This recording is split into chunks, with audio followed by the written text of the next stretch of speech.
खबरनामा के प्रायोजक हैं सीतापुर शिक्षा संस्थान ग्रुप ऑफ इंस्टीट्यूशंस, रिसोरा, सीतापुर।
नमस्कार, स्वागत है आप सभी का इंडिया पर। मैं हूं निशांत गुप्ता और मैं प्रियांशु मिश्रा। सीतापुर की सुर्खियों वाले खबरनामे का आगाज दिन भर की बड़ी खबरों के साथ। सबसे पहले नजर आज की प्रमुख खबरों पर।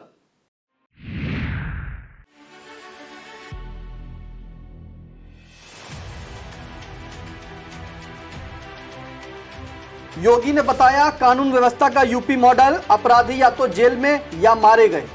आजम खां को सजा सुनाए जाने पर डिप्टी सीएम ब्रजेश पाठक बोले, अनर्गल बयानबाजी करने वाले सीख लेंगे। मऊ में बिना चालक के स्टार्ट हो गई रोडवेज बस, मिठाई की दुकान में घुसी, मची अफरा तफरी।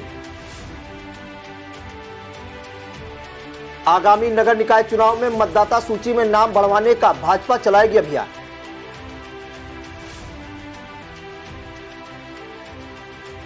महमूदाबाद पहला प्रमुखों के अविश्वास की शनिवार को होगी वोटिंग, डबल लॉक में रखी जाएगी मतपेटियां।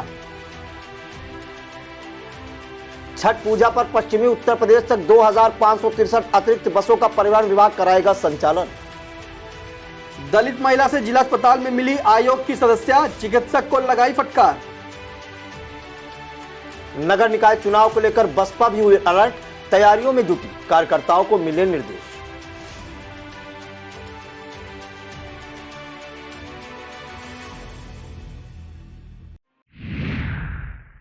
मुख्यमंत्री योगी आदित्यनाथ ने कहा कि यूपी में संगठित अपराध पूरी तरह से खत्म हो चुका है। अपराधी या तो जेल में है या मुठभेड़ में मारे जा चुके हैं। सीएम योगी हरियाणा के फरीदाबाद के सूरजकुंड में हुए राज्यों के गृह मंत्रियों के 2 दिवसीय चिंतन शिविर में बोल रहे थे। उन्होंने प्रदेश की बेहतर कानून व्यवस्था के यूपी मॉडल के बारे में भी बताया। कहा, पिछले 5 वर्षों में 4 मुख्य बिंदुओं पर काम किया गया है। इसमें भर्ती प्रशिक्षण, पुलिस का आधुनिकीकरण, पुलिस कर्मियों की अवस्थापना, सुविधाओं में वृद्धि और चुनौतियों को देखते हुए गृह मंत्रालय से समन्वय शामिल है। इससे कानून व्यवस्था को बेहतर बनाए रखने में कामयाबी मिली है। उप मुख्यमंत्री ब्रजेश पाठक ने हेट स्पीच मामले में सपा विधायक आजम खां को 3 साल की सजा सुनाए जाने के न्यायालय के आदेश का स्वागत किया है। उन्होंने कहा है कि कोर्ट के आदेश से सीख लेकर भविष्य में आजम जैसे लोग अनर्गल भाषा का उपयोग संभ्रांत जन के खिलाफ नहीं कर पाएंगे। समाज में कुछ ऐसे लोग होते हैं जो सिर्फ द्वेष फैलाने का काम करते हैं। ऐसे लोग कई बार कानून व्यवस्था के लिए चुनौती बन जाते हैं। न्यायालय ने जो आदेश जारी किया है उसका इंतजार प्रदेश की जनता काफी समय से कर रही थी। किसी भी व्यक्ति को दूसरों की भावनाएं भड़काने का अधिकार नहीं है। भारतीय जनता पार्टी आगामी निकाय चुनाव में मतदाता सूची में नाम जुड़वाने से छूट गए मतदाताओं के लिए सूची में नाम जुड़वाने के लिए विशेष अभियान चलाएगी। पार्टी मतदाता सूची में छूटे मतदाताओं का नाम जुड़वाने के लिए घर घर संपर्क अभियान भी चलाएगी। पार्टी के प्रदेश अध्यक्ष भूपेंद्र सिंह चौधरी व प्रदेश महामंत्री संगठन धर्मपाल सिंह ने शुक्रवार को पार्टी के प्रदेश पदाधिकारियों, क्षेत्रीय अध्यक्षों, जिला प्रभारियों व निकाय चुनाव से जुड़े पार्टी पदाधिकारियों के साथ वर्चुअल माध्यम से बैठक कर आगामी निकाय चुनाव को लेकर की गई तैयारियों और आगामी कार्ययोजना पर चर्चा की। भारतीय जनता पार्टी 31 अक्टूबर को सरदार वल्लभ भाई पटेल की जयंती पर वार्ड स्तर पर कार्यक्रम आयोजित करेगी। इससे पूर्व 30 अक्टूबर को पार्टी कार्यकर्ता बूथ स्तर पर प्रधानमंत्री नरेंद्र मोदी के मन की बात कार्यक्रम को सामूहिक रूप से सुनेंगे। पार्टी के प्रदेश अध्यक्ष भूपेंद्र सिंह चौधरी ने निकाय चुनाव को लेकर पार्टी की योजना पर चर्चा करते हुए कहा कि कार्यकर्ता पूरी ताकत के साथ आगामी नगर निकाय के चुनाव में पार्टी की जीत के संकल्प के साथ चुनाव की तैयारियों में जुट जाएं। मऊ रोडवेज बस स्टैंड में शुक्रवार दोपहर बड़ा हादसा होते होते बच गया। एक रोडवेज बस बिना चालक के ही स्टार्ट हो गई और मिठाई की दुकान में जा घुसी। संयोग रहा कि बस की चपेट में कोई नहीं आया। दुकानदार सहित अन्य लोग बाल बाल बच गए। हालांकि इस दौरान रोडवेज परिसर में अफरा तफरी मच गई। घटना के बाद स्थानीय लोग और दुकानदारों की भीड़ वहां जुट गई। नगर स्थित रोडवेज के समीप रोडवेज बस को स्टार्ट कर चालक और परिचालक नीचे खड़े थे। स्टीयरिंग पर कोई नहीं बैठा था। यात्री बस में सीट ले रहे थे। महमूदाबाद और पहला ब्लॉक प्रमुख के विरुद्ध अविश्वास प्रस्ताव को लेकर शनिवार को बीडीसी सदस्यों की बैठक होगी। हाई कोर्ट के निर्देश पर अविश्वास प्रस्ताव पर बैठक की तिथि जिलाधिकारी अनुज सिंह ने निर्धारित की है। महमूदाबाद से मुकेश वर्मा और पहला से अजय यादव सपा के ब्लॉक प्रमुख हैं। भाजपा द्वारा यहां अविश्वास प्रस्ताव लाया गया है। सपा ने 3 विधायकों की एक समिति चुनाव के दौरान महमूदाबाद के पूर्व मंत्री नरेंद्र सिंह वर्मा के आवास पर भेजने का निर्णय लिया है। ब्लॉकों में अविश्वास प्रस्ताव पर बैठक सुबह 11 बजे से शुरू होगी। खास बात यह है कि मतपेटियों को ट्रेजरी के डबल लॉक में हाईकोर्ट के अग्रिम आदेश तक रखने का निर्देश दिया गया है। आपको बता दें कि महमूदाबाद में कुल 83 बीडीसी सदस्य हैं। यहां के ब्लॉक प्रमुख मुकेश वर्मा के विरुद्ध अनीता वर्मा द्वारा अविश्वास प्रस्ताव लाया गया है। 63 बीडीसी सदस्यों की ओर से प्रार्थना पत्र पर हस्ताक्षर भी किए गए हैं। इसी तरह पहला में कुल 95 बीडीसी सदस्य हैं। यहां के ब्लॉक प्रमुख अजय यादव के विरुद्ध प्रवीण वर्मा द्वारा अविश्वास प्रस्ताव लाया गया है। 65 बीडीसी सदस्यों ने प्रार्थना पत्र पर हस्ताक्षर किए हैं। प्रशासन ने अविश्वास प्रस्ताव को लेकर तैयारियां पूरी कर ली हैं। SDM Mahmudabad Mithilesh Tripathi, SDM Biswa PL Maurya, SDM Laharpur Anupam Mishra, SDM Misrikh Anil Kumar ने ब्लॉकों में पहुंचकर तैयारियों का जायजा लिया। छठ पर्व के मौके पर परिवहन विभाग पूर्वांचल से लेकर पश्चिमी उत्तर प्रदेश तक 2563 अतिरिक्त बसों का संचालन करेगा। परिवहन विभाग के एमडी संजय कुमार ने इसकी जानकारी देते हुए बताया कि सभी क्षेत्रीय प्रबंधकों को बस अड्डों पर यात्रियों की सुविधाओं के बाबत तैयारियां पूरी करने के निर्देश जारी कर दिए हैं। बसों के संचालन की रूपरेखा तय करने को कहा है। उन्होंने बताया कि निगम ने प्रोत्साहन योजना 22 से 31 अक्टूबर तक रखी है। सीतापुर के एआरएम राकेश कुमार ने बताया कि लखनऊ, दिल्ली, बलिया व अन्य जनपदों के यात्रियों के लिए 18 अतिरिक्त बसें लगाई गई हैं। लखनऊ के डॉक्टर श्यामा प्रसाद मुखर्जी सिविल चिकित्सालय के डॉक्टर कुलदीप वर्मा को अस्पताल में दवा उपलब्ध होने के बावजूद बाहर से दवा लिखना महंगा पड़ गया।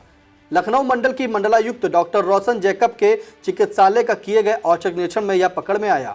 इसके बाद फिजिशियन कुलदीप वर्मा को प्रतिकूल प्रविष्टि देने के निर्देश जारी कर दिए। मंडलायुक्त ने बलरामपुर चिकित्सालय का भी औचक निरीक्षण किया और निर्देश दिया कि सभी स्टाफ ड्रेस कोड में रहे। डेंगू के मरीज को प्लेटलेट्स के बजाय मौसमी का जूस चढ़ाने के मामले में चर्चा में आए ग्लोबल हॉस्पिटल के संचालकों को हाईकोर्ट ने राहत देते हुए ध्वस्तीकरण की कार्रवाई पर रोक लगा दी है। हाईकोर्ट ने कहा है कि याची इस संबंध में 2 सप्ताह के भीतर अभ्यावेदन प्रस्तुत करें और प्रयागराज विकास प्राधिकरण सुनवाई करते हुए नियमों के मुताबिक 4 सप्ताह में आदेश पारित करे। आपको बता दें कि प्रयागराज विकास प्राधिकरण ने बिल्डिंग को अवैध बताते हुए 28 अक्टूबर को ध्वस्तीकरण के लिए नोटिस चस्पा कर दी थी।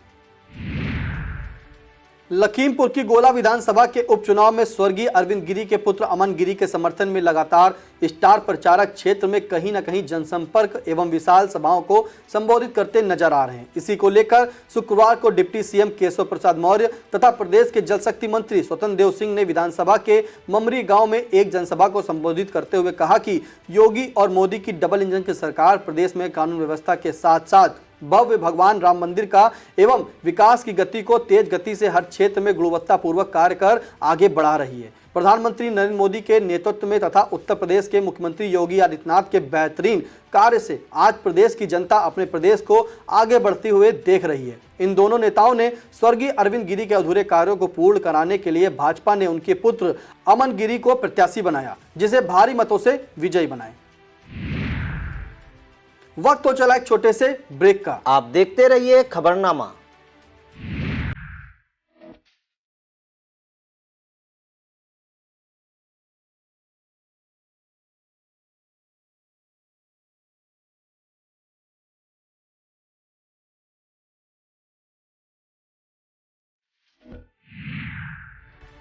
बाईस अक्टूबर की रात सीतापुर के मिश्रिक कोतवाली इलाके में रामबाग के रहने वाली दलित राजरानी और उसके पुत्र संजय की गांव के ही दबंग सलमान ने घर में घुसकर पिटाई कर दी थी। इस जानलेवा हमले में मां बेटों को चोटें आई थी, लेकिन मिश्रिक पुलिस ने समुचित कार्रवाई नहीं की थी, जिसका राष्ट्रीय अनुसूचित जाति आयोग की सदस्या ने संज्ञान लिया। शुक्रवार को आयोग की सदस्या अंजू बाला मिश्रिक से विधायक रामकृष्ण भार्गव के साथ पीड़ित का हाल जानने सीतापुर जिला चिकित्सालय पहुंची। जैसे ही पीड़ित राजरानी ने बताया कि गंभीर चोट होने के बावजूद उसे डॉक्टर ने डिस्चार्ज कर दिया है। इस पर आयोग की सदस्या अंजू बाला डॉक्टर पर नाराज हो गई और डॉक्टर के विरुद्ध जांच कराने के निर्देश दे दिए। यही नहीं, इमरजेंसी का रजिस्टर भी अपनी गाड़ी में रख लिया, हालांकि बाद में फोटोकॉपी कर वापस दे दिया।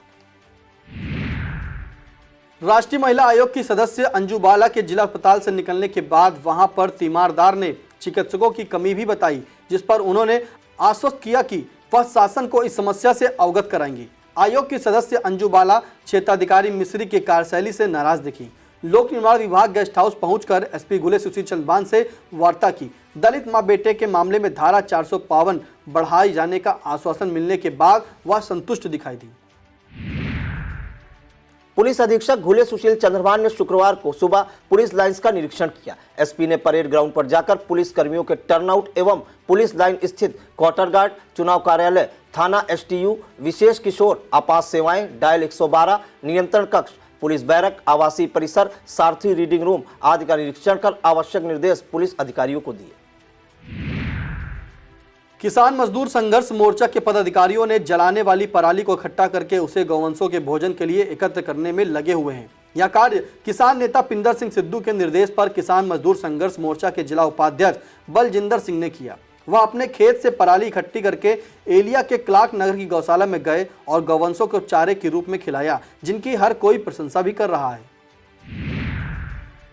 सीतापुर के मंदिरों पर हो रहे अतिक्रमण तथा कब्जा हटाने को लेकर विश्व हिंदू परिषद विभाग एवं मंदिर बचाओ संघर्ष समिति ने कुछ दिन पहले प्रशासन को ज्ञापन देकर मांग की थी कि इन मंदिरों को अतिक्रमण मुक्त कराया जाए, लेकिन कोई कार्रवाई न होने से कार्यकर्ताओं में भारी रोष व्याप्त है। इसी को लेकर कार्यकर्ताओं ने पदयात्रा निकालकर विरोध जताया और जिलाधिकारी को संबोधित ज्ञापन सौंपा। ज्ञापन में कहा गया है कि यदि इन लोगों पर कार्रवाई नहीं की गई तो अब की बार एक बड़ा आंदोलन किया जाएगा। इस दौरान विहिप विभागाध्यक्ष विपुल सिंह, प्रांत सह संयोजक उत्तम सिंह, जिला उपाध्यक्ष संजय श्रीवास्तव, उपाध्यक्ष अभिनव मिश्रा, जिला संयोजक अनुज भदौरिया, नगर अध्यक्ष प्रमोद सिंह, नगर संयोजक सूरज, नगर सहमंत्री नेतराम, संदीप सक्सेना, सोनी, महंत ध्रुव भाई, प्रियांशु एवं अन्य समिति के सदस्य तथा आम जनता भी उपस्थित रही। बिस्वानगर में बढ़ रहे मच्छरों के प्रकोप के कारण आम जनमानस मच्छर जनित जानलेवा रोगों जैसे डेंगू, मलेरिया, चिकनगुनिया से प्रभावित हो रहे हैं। बीते दिनों ही नगर के एक अधिवक्ता को इसी कारण पुत्र शोक भी हुआ था और इन रोगों से नगर के तमाम लोग प्रभावित हुए हैं। दूसरे जनपदों के निजी अस्पतालों में इलाज करा रहे हैं। डेंगू, मलेरिया जैसे तमाम जानलेवा रोगों से निजात दिलाने व साफ सफाई की व्यवस्था को दुरुस्त कराए जाने की मांग को लेकर कांग्रेस नेता व सामाजिक कार्यकर्ता व जिला पंचायत के पूर्व सदस्य आशीष गुप्ता ने एसडीएम की अनुपस्थिति में तहसीलदार बिस्वा को 4 सूत्री ज्ञापन सौंपा है। हरगांव के सेमरी भान के प्राथमिक विद्यालय के चारों तरफ बरसात का पानी भरा हुआ है, जिससे विद्यालय आने वाले बच्चों को काफ़ी दिक्कतों का सामना करना पड़ता है। इसी वजह से यहाँ शिक्षण कार्य भी बाधित हो रहा है। विद्यालय आने वाले छोटे छोटे बच्चों के लिए खतरा भी बना हुआ है, किसी भी समय कोई भी घटना घट सकती है। विद्यालय के अध्यापकों व शिक्षा मित्र ने बताया कि यह पानी विद्यालय के अंदर भी कक्षाओं तक भरा हुआ था, जो अब धीरे धीरे खटकने लगा है। सहायक अध्यापक ने उच्च अधिकारियों को भी सूचित किया, लेकिन किसी ने भी इधर ध्यान नहीं दिया। शायद उन्हें किसी बड़े हादसे का इंतजार है। जो भक्त अपने सिर पर कलश धारण करता है उसकी आत्मा पवित्र और निर्मल करते हुए प्रभु अपनी शरण में ले लेते हैं। यह बात कसमंडा के बाबा लालदास आश्रम नया गांव पर 4 नवंबर तक होने वाली श्री विष्णु महायज्ञ एवं विराट संत सम्मेलन की जल यात्रा में आए हुए भक्तजनों को संबोधित करते हुए आचार्य संदीप दीक्षित ने कही। जल यात्रा में यजमान महेश सिंह, पहला आश्रम के महंत नारायण दास, महाराज शेर बहादुर सिंह, उमेश पाल सिंह, जयकरण सिंह, वेद सिंह, विनोद कुमार सिंह, राजेश कुमार सिंह, बबलू सिंह, अजय कुमार सिंह, प्रधान जनक कुमारी सिंह, बगनू राजवंशी, मुनान सिंह, अरविंद सिंह, कुलदीप सिंह, आलोक सिंह, अभय सिंह सहित सैकड़ों की संख्या श्रद्धालु में मौजूद रहे। राज बहादुर डॉक्टर सूर्य बख्श इंटर कॉलेज कमलापुर में राष्ट्र निर्माण में पुलिस की भूमिका विषय पर कॉलेज के कुल 125 बच्चों के मध्य निबंध प्रतियोगिता करवाई गई, जिसमें 49 छात्राएं और 76 छात्र शामिल हुए। प्रतियोगिता में बच्चों की उत्तर पुस्तिका का मूल्यांकन कॉलेज के अध्यापकों द्वारा किया गया, जिसमें प्रथम स्थान कुमारी लक्ष्मी पुत्री वीरेंद्र कुमार निवासी हमीरपुर कक्षा 12, द्वितीय स्थान कीर्ति सिंह पुत्री दिनेश प्रताप सिंह कक्षा 12वीं, तृतीय स्थान मधुरिमा सिंह पुत्री सुभाष सिंह कक्षा 12 कमलेपुर ने प्राप्त किया। प्रथम, द्वितीय व तृतीय स्थान पाने वाले बच्चों को 501, 251 व 201 प्रोत्साहन राशि प्रदान की गई। इस मौके पर प्रधानाचार्य साकिब जमाल अंसारी, प्रभारी निरीक्षक कमलापुर राजकरण शर्मा, वरिष्ठ उप निरीक्षक शिव प्रसाद पांडे, आरक्षी शिव कुमार यादव, आकाश बाबू, हिंदी शिक्षक डॉक्टर आशुतोष मिश्रा, उमेश वर्मा, राघवेंद्र अवस्थी के साथ अन्य लोग मौजूद रहे। उत्तर प्रदेश कांग्रेस कमेटी के प्रांतीय अध्यक्ष पूर्व मंत्री नकुल दुबे ने कहा कि मोदी और योगी सरकार का महिमा मंडन हो रहा है, लेकिन हालात उसके विपरीत चल रहे हैं। अपराध के मामलों में चाहे हत्या या फिर बलात्कार के मामले हों, उसमें बेतहाशा वृद्धि हुई है। स्वास्थ्य, बेरोजगारी, महंगाई से जनता त्रस्त है। अस्पतालों में डेंगू से मरीज करा रहे हैं। सरकारी अस्पताल में इलाज करने में स्वास्थ्य महकमा नाकाम साबित है। राष्ट्रवादी कांग्रेस पार्टी के जिलाध्यक्ष प्रवीण कुमार सिंह ने कहा कि सीतापुर में मच्छरों का प्रकोप बढ़ गया है। आम जनमानस मच्छर जनित डेंगू, मलेरिया, चिकनगुनिया जैसे रोगों से ग्रसित हो रहे हैं। स्थानीय अस्पताल में इलाज के समुचित संसाधनों के अभाव में लोग जान गंवा रहे हैं। सीतापुर के सभी नगर पालिका और नगर पंचायतों को निर्देशित किया जाए कि वार्डों में तत्काल छिड़काव किया जाए, नहीं तो बीमारियां घर घर पहुंच जाएंगी। नगर निकाय के होने वाले चुनाव में भाजपा सपा के बाद अब बसपा ने भी तैयारियां तेज कर दी हैं। इस बार निकाय चुनाव में बसपा का हाथी भी दमखम के साथ लड़ता हुआ नजर आएगा। बसपा ने चुनाव पूर्व तैयारियों को लेकर पार्टी नेताओं, कार्यकर्ताओं की जिला स्तरीय एक बैठक बुनियाद महाविद्यालय खैराबाद में की, जिसमें बतौर मुख्य अतिथि के तौर पर पूर्व सांसद और लखनऊ मंडल के प्रभारी घनश्याम चंद्र खरवार पधारे। बैठक की अध्यक्षता बसपा जिला अध्यक्ष विनोद कुमार गौतम ने की। पूर्व सांसद खरवार ने बसपा की राष्ट्रीय अध्यक्ष के निर्देशों को पार्टी कार्यकर्ताओं तक पहुंचाया और सभी से आह्वान किया कि होने वाले निकाय चुनाव में वह लग जाएं। सभी नगर पालिका, नगर पंचायत और वार्डों जो भी बसपा के चुनाव लड़ना चाहते हैं, उनके नामों को चिन्हित करके जिनकी लोकप्रियता अच्छी है, उन्हें जिला स्तर पर बताने को भी कहा। बसपा के लखनऊ मंडल के प्रभारी घनश्याम चंद्र खरवार ने पार्टी में संगठन को मजबूत बनाने को लेकर कार्यकर्ताओं में जोश भरा। साथ में लखनऊ मंडल के प्रभारी रामनाथ रावत, सुशील कुमार मुन्ना व राम कुमार कुरील भी रहे। बैठक में मंडल zone in charge doctor Ramamurthy मतकर, BK Jatav, Irfan रायनी, जिले के उपाध्यक्ष समीम खान शानू, राजेश कुमार रावत, विकास राजवंशी, विनोद राजवंशी, राजेश सिद्धार्थ, जसकरण लाल चौधरी, ब्रत किशोर गौतम, राहुल गौतम व जाहिद अंसारी, छत्रपाल राजवंशी, अजय पाल भारती, देशराज गौतम, मेड़ीलाल गौतम, सुरेश चंद्र भारती, राम मिलन भार्गव, विनय कुमार गौतम, पंकज कुमार गौतम, विनोद भारती आदि मौजूद रहे। जिला विधिक सेवा प्राधिकरण द्वारा 12 नवंबर शनिवार को न्यायालय परिसर में राष्ट्रीय लोक अदालत का आयोजन किया जाएगा। लोक अदालत में बिजली चोरी, पारिवारिक कलह, प्रतिकर वाद, उपभोक्ता फोरम, बैंक वसूली, मोटरयान वाद व आरटीओ चालान जैसे विभिन्न वादों का निस्तारण सुलह समझौतों के आधार पर किया जाएगा। यह था आज का खबरनामा। आप देखते रहिए आई इंडिया। हमें दीजिए इजाजत। नमस्कार। खबरनामा के प्रायोजक थे सीतापुर शिक्षा संस्थान ग्रुप ऑफ इंस्टीट्यूशंस, रिसोरा, सीतापुर।